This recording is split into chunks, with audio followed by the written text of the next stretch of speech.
This year, Santa's bringing the power of Energizer into his workshop. Whoa, the Energizer Bunny's got so much power. Wait, he's powered up all the toys. I think that means we're done for the year. I love this bunny. He's the hardest working helper the North Pole has ever seen. And he wants all your gifts to have the power of the #1 longest lasting AA battery. So this holiday season, stock up on Santa's and the elves' favorite battery, Energizer Ultimate Lithium. This Steve Jones Show podcast is now loading. The Steve Jones Show podcast is presented by Sunbury Motor Company, Purdy Insurance, Brewers Outlet, and NIL Game Changers.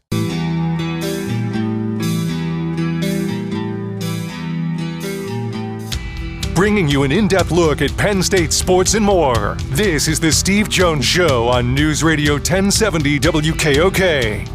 The Steve Jones Show is presented by Brewers Outlet, Sunbury Motor Company, and Purdy Insurance. Now from the Sunbury Motor Studio, here's Steve Jones. This half hour brought to you by our good friends at Brewers Outlet.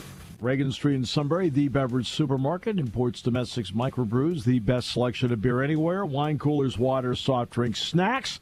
They roast their peanuts fresh and out every day. 6 great flavors of slushies, pickle bar, led by the barrels and the dills, indeed second to none.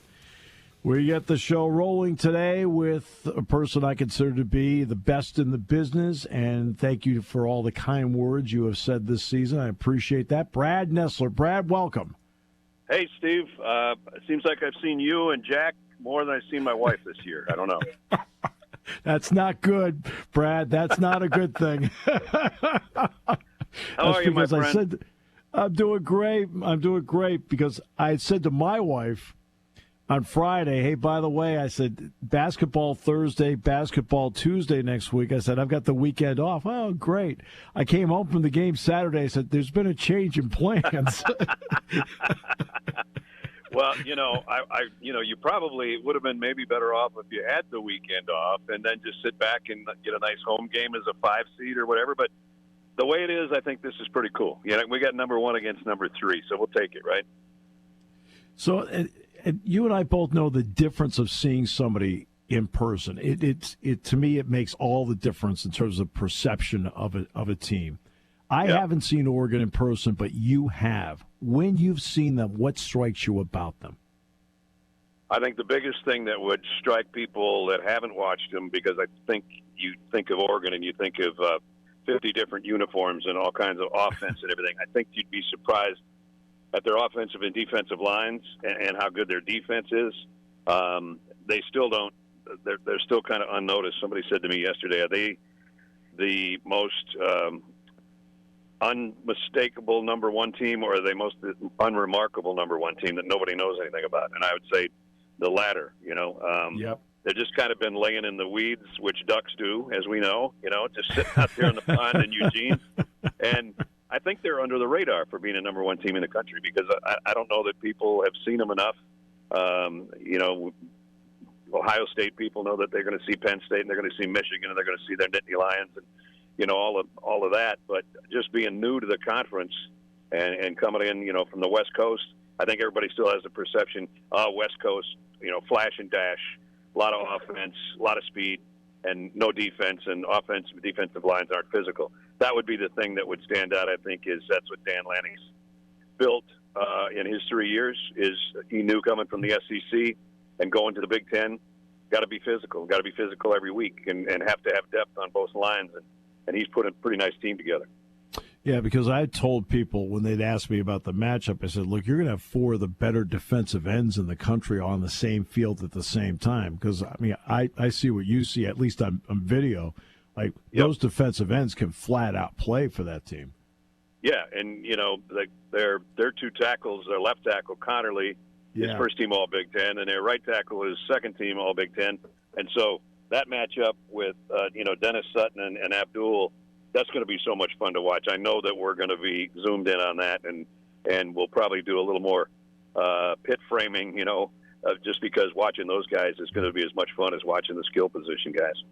Well, the running joke I've had with people around here with having you on the show, I said the play-by-play announcer that's seen Penn State the most has been me. Number 2 is Brad. You're number. So when you have seen Penn State, pro and con, what has stuck out to you? I don't have a lot of cons, I don't think. The Minnesota game was, I think, one you had to gut out a little bit, and you also had to surprise some people, and the fake punt to put that in the hands of a freshman, I mean, that was awesome. Mm-hmm. Now, had it not worked, it would have been, James would have been the dumbest guy in the world, but it worked, and so that was guts. The resiliency of probably the fourth down drive against USC when you had to have it, fourth downs on that winning drive, and to get it and win it in overtime. And then, I've just seen you blow people away. So, I mean, there's two kind of ways to look at it. And then there's my guy that definitely is on my Heisman list, and I vote, and I don't say who I vote for eventually, but I hope he makes it to New York, is Tyler Warren. I think he's the best football player in the country and the best football player, period. He's not the fastest. He's not the biggest. He's not the flashiest. That's Travis Hunter, and that's some of the other guys. But if I was drafting somebody and I was in the market for a tight end / H-back / do everything, I'd pick him first. So, watching him play, and every time I've had you guys, you and I have said that out in the behind the booth. I can actually tell people it's probably in the bathroom, but anyway, you said what's with Tyler Warren? Every time CBS has him, he goes off, and he's just been fun to watch. Yeah, he has been fun to watch. And look, Hunter has the distinction. Look, he's playing like 105 plays a game, offense, defense. I understand that. Have you seen a player on offense used in so many different spots as Warren over your recent time? No, never.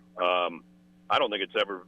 It was probably done in two-way football. When you you could have been a guard, and they might have put you at fullback, and they needed an extra tight end. Back in the day, but nothing with the versatility of what Andy's done with him.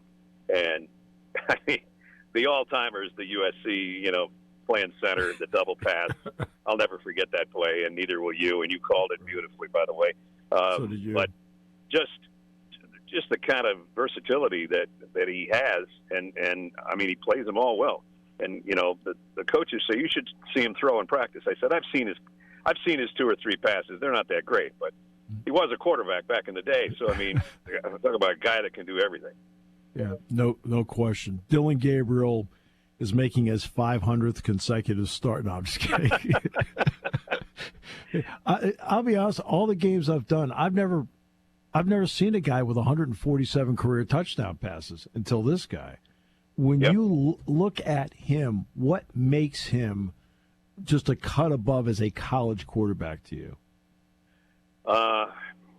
He's seen it all, being at 3 different schools, 3 different systems. They're similar, but he doesn't get rattled. And when you meet the kid in person, he doesn't get overly excited. There's a smile there and all that, but he's really level-headed and down to earth. And he still drives a minivan. I mean, I don't know how much money. I don't know how much money he's making with NIL, but he's driving around in a minivan. He says, "Well, I get more linemen in there to take them to dinner."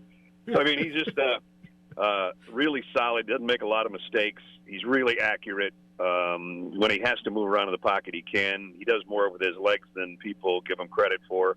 Like you said, he's really a college quarterback. When you look at him, you go, I don't know, at the next level. But then, you go, well, who's he built like? And he's built a little like Tua, and it's not because he's left-handed. He's just really big in the butt and the legs. He's not a slight guy at all. He's short, but he's not small. Let's put it that way. And he can make every throw, and I don't know. He knows where his guys are at all times, and he knows where his checkdowns are. And he doesn't make a lot of mistakes. The few I've seen him make, he comes right back from that mistake, and all of a sudden he's got 3 touchdown passes and 1 on the ground. When Gary and you have looked at Drew, what has been the prevailing feeling about his game at this point? Well, man, he's improved so much. I mean, not just completion percentage and all of that, but I think his command of the offense. I think what Kotelnicki's done with him on getting the ball down the field better. Penn State's receivers, are they elite? No. Are they good? Yeah, they're really good. They get overshadowed. I asked James, I said, you want more production out of your wide receivers. Are you not getting that because Tyler Warren gets all the sugar? And he said, no. And, he keeps saying, I want more out of the wide receivers. Then you look around and you go, well, they're doing pretty dang good. There's 4 or 5 of them, and Drew knows how to spread it around. And, his pass completion yardage, has gone up, as like 3 yards compared to a year ago. So he doesn't look like the same check down, swing pass guy that we saw a lot last year. At least that's what I thought when I saw you guys in person. Yeah, no, it's the poise. I mean, you and I both know the touchdown pass to Singleton that tied the game up in the Coliseum was the 4th read. The play that you called so beautifully at the end with Warren, that was supposed to go to Singleton. I don't know if he makes that play a year ago, in that situation. I just think he's just been a far more poised and controlled quarterback, Brad. Yeah, and, talking to him and Jenny talking to him after the game, that just kind of a big young guy and kind of shy and all that, he's a different dude. There's more fire, there's more leadership, more everything that you expect a guy that's more mature and been around the system long enough to know what's going on. Now, look, you did a lot of games in the SEC, so there are always a lot of big games. Now, in this scenario with the Big Ten in particular, what is the 12-team playoff, in your opinion, meant to what we saw in November in terms of the perception of how big games happen to be? Yeah, I think the biggest thing, Steve, is that it kept everybody's interest, and everybody's going to be interested until what time are we going to be done on about 11:30 on Saturday night? Everybody's going to be glued to all the championship games because there's still movement to be made with who's going to the playoff, where you're seated in the playoff. So from that standpoint, I think it's made, everybody thought the regular season wouldn't matter. The regular season mattered, and it's mattering, right through tomorrow and Saturday and up until the selection thing on Sunday. So I think it's been good from that standpoint. There's going to be a lot of griping, from who didn't get in and who got too many in and all that. But, we knew that was coming. And even if they go to 16 in a couple of years or 14, that's still going to happen. It's just like the NCAA tournament. Well, it's going to have a bubble that bursts somewhere, and somebody's going to have hard feelings that they should have been in there and that some other conference got too much and one conference didn't get enough. So, but anyway, it's kept everybody's attention all the way through. I do have to ask you, because I never saw Indiana in person this year. You saw them. They ended up 11-1. How good is that football team? I don't think I'd want to play them, depending on where they play. I don't think I'd want to play them in the playoff because I think everybody thinks they had a super soft schedule, and their schedule was not great. But, those schedules, a lot of that stuff's done 8 years ago. So, whoever they put in front of them, with the exception of Ohio State, they knocked them off, and some of them they blew out. They're beating people by 35 points and stuff. And I don't care who you're playing, Sisters of the Poor, you start beating people by 4 and 5 touchdowns, you're pretty good. And, they've got a couple guys on their defensive line that I would want to play for me, and their quarterback is savvy, and, good backs, receivers are decent. I don't know if Gert can do that whole thing again. He's not going to have 13 guys he can bring from James Madison next time, but I think he'll recruit, as everybody will, differently from here on out. They'll take half recruits and the other half transfers and portal guys and try to blend it together like he's blended together. You got to give him credit. I don't care how many guys he got that came with him, James Madison. They were all good players, and he's made them better players at a higher level. So, their first drive against Ohio State in that game, they took it right down the field. I was like, wow, this is going to be an awesome game. Yep. And then they had a screw-up on punt on special teams, and all of a sudden they were, behind the 8 ball the rest of the game, and they couldn't get out of their own way. So I think they could have played Ohio State better and kept that a 2-score game, and people would look at it and go, yeah, they're pretty good. But just because they got blown out, everybody thinks they're not. Finally, Brad, you got 1 versus 3 on Saturday night. Any themes that you want to tell us that you guys want to hit, at least to start the game out? No, I think we'll just beat that to death. We got number 1 against number 3, and we got the newcomer against the old comers. Although it's not a Penn State not being an original Big Ten team, but they've been around a long time in the Big Ten, and so this is what people ask for: coast to coast conference. And we got one side playing the other side. That should be a blast. And it will be, and I can't wait to see you on Saturday night, my friend. Thanks so much for the valuable time today. I really appreciate it. You got it, Steve. I'll see you on Saturday, buddy. The great Brad Nessler. You don't have to look far when you're saying who's the best in the business. He's right there. So great to have him on the show today. Got a lot going on. And, of course, the game will be, I think the game kicks at, I think somebody said 8:12. Something like that. On Saturday night.